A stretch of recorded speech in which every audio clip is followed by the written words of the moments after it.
बहुत समय पहले की बात है। एक राजा राज करता था जिसका नाम था राजा धनंजय। उसके लिए पैसा ही सब कुछ था। वह अक्सर कहा करता था, तांबे की मेख तमाशा देख। यह कहावत झूठ नहीं है। मेरे पास अथाह धन है, इसीलिए मैं इतने बड़े देश पर राज करता हूं। लोग मेरे सामने हाथ जोड़े खड़े रहते हैं। चाहूं तो अभी रुपयों की सड़क तैयार करा दूं, आसमान छूते इन पहाड़ों को खुदवा कर फेंकवा दूं। पैसे के बूते पर मेरे पास एक जबरदस्त फौज है जो किसी भी देश को क्षण भर में कुचल सकती है। वह सबसे यही कहता था कि इस संसार में धर्म कर्म, स्त्री पुत्र, मित्र सखा सब पैसा ही है। राजा धनंजय सिर से पैर तक पैसे के मद में डूबा था, परंतु उसकी रानी महारानी सुमति बड़ी बुद्धिमती थी। वह पैसे को तुच्छ और बुद्धि को श्रेष्ठ समझती थी। रानी की चतुराई के कारण राज्य का सब कामकाज ठीक रीति से चलता था। उसका कहना था कि दुनिया पैसे के बूते उतनी नहीं चलती जितनी बुद्धि के बूते पर। लेकिन राजा के सामने साफ बात कहने में वह संकोच करती थी, क्योंकि वह राजा के स्वभाव से भली भांति परिचित थी। एक दिन राजा धनंजय ने रानी सुमति से पूछा, रानी सच कहो, दुनिया में बुद्धि बड़ी या पैसा? रानी बड़े असमंजस में पड़ गई। सोचने लगी, सत्य का मुख रूखा होता है। राजा के मन में जो पैसे का मूल्य बसा था उसे वह अच्छी तरह जानती थी। फिर भी कुछ उत्तर तो देना ही था। उसने बड़ी नम्रता से कहा, महाराज, यदि आप सच पूछते हैं तो मैं बुद्धि को बड़ा समझती हूं। बुद्धि से ही पैसा आता है और बुद्धि से ही सब काम चलते हैं। बुद्धि न हो तो सब खजाने यूं ही लुट जाते हैं और राजपाट चौपट हो जाते हैं। पैसे की इस प्रकार निंदा सुनकर राजा धनंजय को बहुत गुस्सा आया। उसकी आंखें लाल हो गईं और उसने क्रोधित स्वर में कहा, रानी, तुम्हें अपनी बुद्धि का बड़ा घमंड है। मैं देखना चाहता हूं कि तुम बिना पैसे के बुद्धि के सहारे कैसे काम चलाती हो। ऐसा कहकर उसने रानी सुमति को नगर के बाहर एक छोटे से मकान में रख दिया। सेवा के लिए 2-4 नौकर भेज दिए, परंतु खर्च के लिए न तो एक पैसा दिया और न किसी तरह का कोई सामान। रानी के शरीर पर जो आभूषण थे वे भी उतरवा लिए गए। रानी मन ही मन कहने लगी कि मैं एक दिन राजा को दिखा दूंगी कि संसार में बुद्धि भी कोई चीज है, पैसा ही सब कुछ नहीं है। नए मकान में पहुंचकर रानी सुमति ने नौकर द्वारा कुम्हार के भट्टे से 2 ईंटें मंगवाईं और उन्हें सफेद रेशमी कपड़े में सावधानी से लपेटकर ऊपर से अपने शाही नाम की मुहर लगा दी। फिर उसने एक विश्वसनीय नौकर को बुलाकर कहा, तुम मेरी इस धरोहर को, जिसका नाम बुद्धि की पोटली है, नगर के सबसे धनी सेठ ज्ञानचंद के घर ले जाओ। कहना, रानी ने यह धरोहर भेजी है और 10,000 स्वर्ण मुद्राएं मंगाई हैं। कुछ दिनों में तुम्हारा रुपया ब्याज सहित लौटा दिया जाएगा और धरोहर वापस कर ली जाएगी। नौकर सेठ ज्ञानचंद के यहां पहुंचा। धरोहर पर रानी के शाही नाम की मुहर देखकर सेठ समझा कि इसमें कोई अत्यंत कीमती रत्न या जवाहर होंगे। उसने बिना किसी हिचकिचाहट के 10,000 स्वर्ण मुद्राएं चुपचाप दे दी। रुपया लेकर नौकर रानी सुमति के पास आया। रानी ने इन रुपयों से तुरंत व्यापार शुरू किया। उसने चतुर व्यापारियों और मेहनती नौकर चाकर लगा दिए। रानी स्वयं दिन रात व्यापार की देखरेख करने लगी। थोड़े ही दिनों में उसने इतना पैसा कमा लिया कि सेठ का रुपया ब्याज सहित चुक गया और उसके पास काफी पैसा बच रहा। इस बचे हुए धन से उसने गरीबों के लिए एक भव्य मुफ्त दवाखाना, एक विशाल पाठशाला तथा एक सुरक्षित अनाथालय खुलवा दिया। चारों ओर रानी सुमति की जय जयकार होने लगी। शहर के बाहर रानी के मकान के आसपास बहुत से नए मकान बन गए और वहां एक नई बस्ती बस गई, जहां हर समय अच्छी रौनक रहने लगी। यह सब बुद्धि का ही कमाल था, जिसने बिना किसी प्रारंभिक धन के इतना कुछ कर दिखाया। इधर रानी सुमति के चले जाने पर राजा धनंजय अकेला रह गया। जब रानी थी तब वह मौके के कामों को संभाले रहती थी और राजकाज में उचित सलाह देती थी। धूर्तों और चापलूसों की दाल उसके सामने नहीं गलने पाती थी।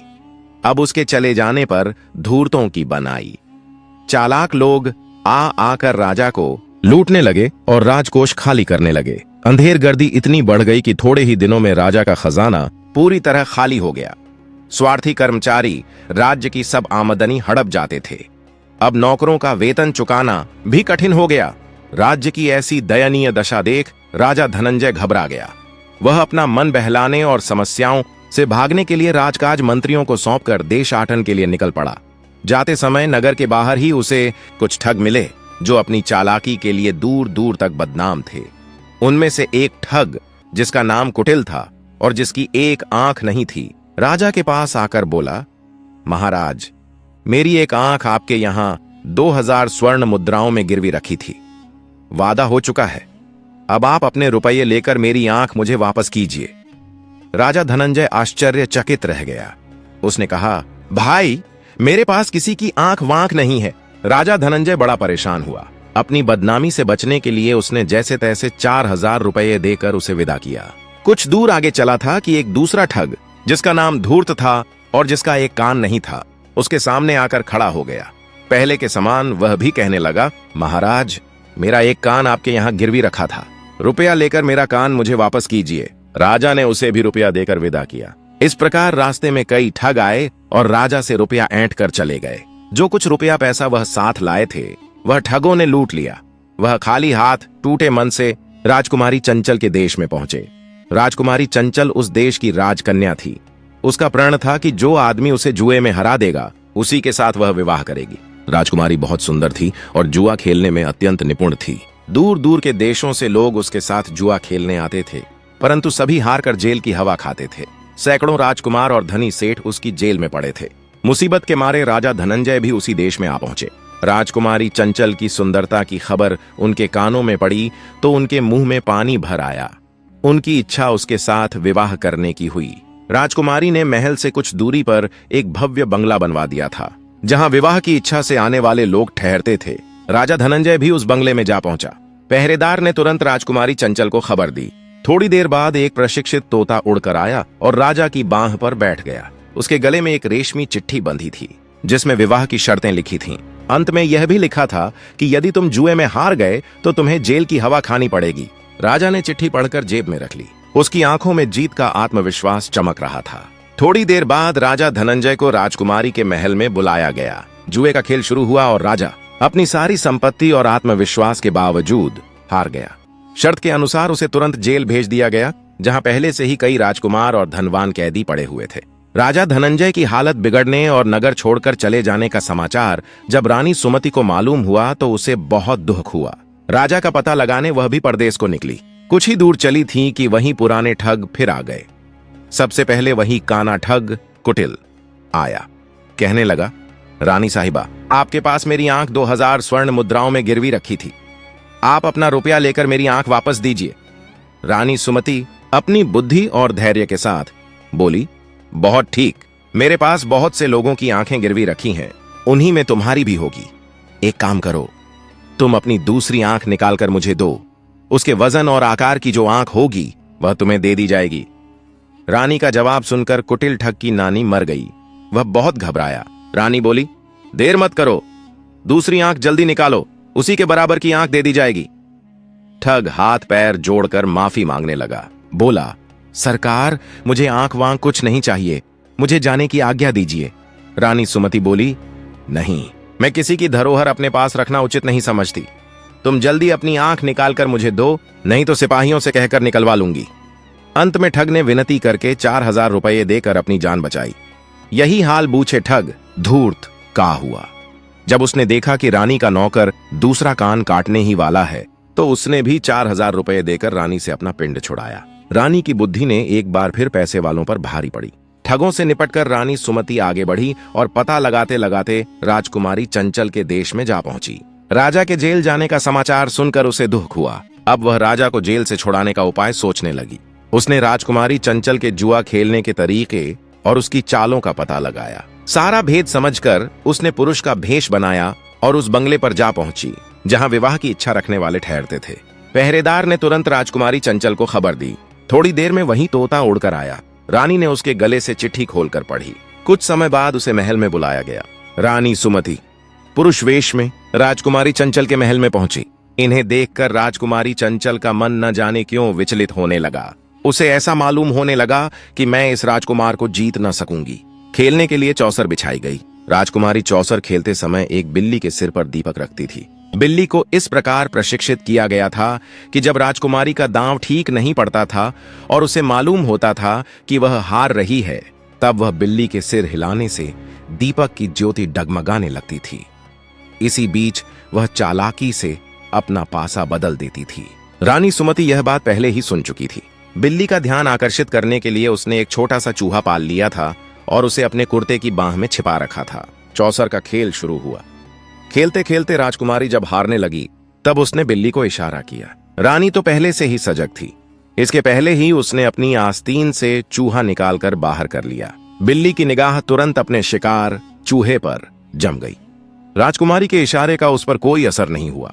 राजकुमारी के बार बार इशारा देने पर भी बिल्ली टस से मस न हुई। वह चूहे पर ही ध्यान लगाए रही। अंततः राजकुमारी चंचल हार गई। तुरंत सारे नगर में यह खबर फैल गई कि राजकुमारी चंचल हार गई है और उसका विवाह होने जा रहा है। राजकुमारी के विवाह की तैयारियां होने लगीं। रानी सुमति पुरुष वेश में बोली, विवाह तो शर्त पूरी होते ही हो गया। रहा भांवरें पड़ने का दस्तूर, वह घर चलकर कर लिया जाएगा। वहीं से धूमधाम के साथ शादी की जाएगी।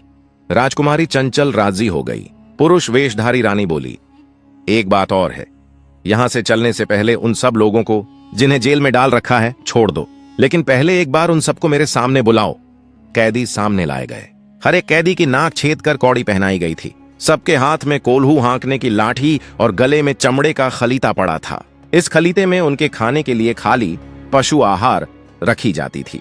खलीते पर हर कैदी का नाम दर्ज था। इन्हीं कैदियों के बीच रानी के पति राजा धनंजय भी थे। रानी ने जब उनकी दयनीय दशा देखी तो उसका जी भर आया। उसने अपने मन के भाव को तुरंत छिपा लिया और कठोरता का अभिनय करती रही। सभी कैदियों की नाक से कौड़ी निकाली गई। नाई बुलाकर उनकी हजामत बनवाई गई। उन्हें अच्छे कपड़े पहनाकर उत्तम भोजन करा के स्वतंत्रता दे दी गई। राजा धनंजय ने उस रहस्यमयी राजकुमार की जय जयकार करते हुए सीधे अपने घर की राह पकड़ी। दूसरे दिन सवेरे रानी सुमति राजकुमारी चंचल को विदा कराकर हाथी घोड़े दास दासी और विपुल धन दहेज के साथ अपने नगर को चली। रानी पुरुष वेश में घोड़े पर बैठी आगे आगे चल रही थी।